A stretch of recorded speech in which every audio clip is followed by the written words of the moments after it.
I know what a relationship looks like when you don't make God a priority. I know what that looks like. I'm settled on that. I do not want that. Yes, you could do all the work you want on yourself. You still got to choose someone who's doing work within themselves. We've got this remarried love. It's better than we dreamed of. Left the pain in the past. Just you and me.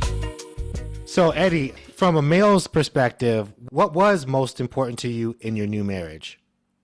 I think in addition to, obviously preparing and learning prayer, I had an incredible amount of questions that I needed answered. I needed to know why. And even as I, looked at myself, examined who I was, where I was, and worked to make those adjustments within myself, I still kept kind of bumping into these bad relationships. I said, okay, wait a minute.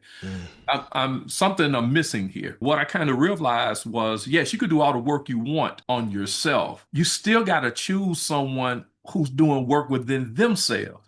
So I had to learn that it's not my place to take complete ownership over failed relationships, and that I needed to choose better. And so I kind of, for a season, kind of pursued destiny, pursued ministry, kind of put blinders on for a minute. But that desire to be a husband and a leader never went away. Yeah. And so I just kind of slowed some things down. I had not made ministry, I won't say I had made it a priority, but in my decision making about who I'm going to spend my time with, I wasn't factoring that part in. I was factoring that part in as far as what Eddie thought he needed, like, my list of things that, hey, here's what I want. And so what was important to me was she had to have a relationship with God. Yeah. But being a minister, being a pastor, what I didn't want was the stereotypical big hat front pew kind of. I did not want that. I understand. Yeah, so I didn't want somebody who, knew it all, I already experienced it all, like was feeling as though, okay, yeah, I'm gonna fit this. I wanted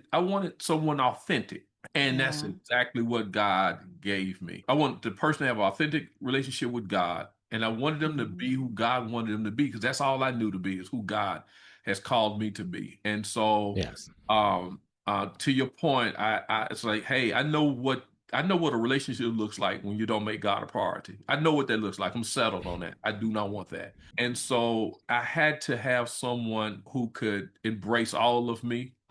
There's some grace that comes with being married to me. That's yeah, it takes some grace.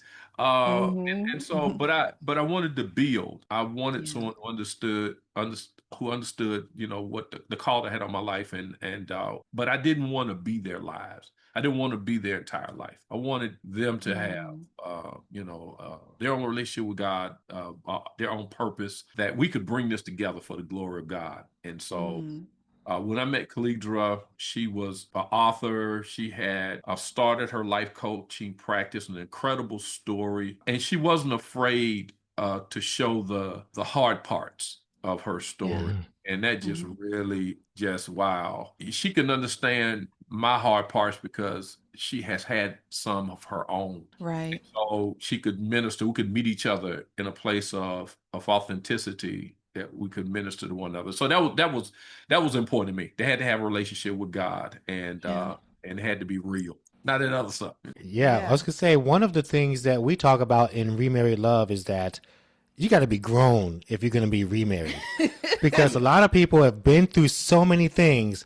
You never know when a trigger is going to come up, when an anchor is going to come up, something somebody said just, yesterday, how it makes you feel, but it wasn't that person that did it. It was someone in your past. Right. And so now you're dealing with these things that you didn't even know you're going to deal with, certain traumas. Right. And so you got to be grown to be able to grow from that stuff. We've got this remarried love. It's better than we dreamed.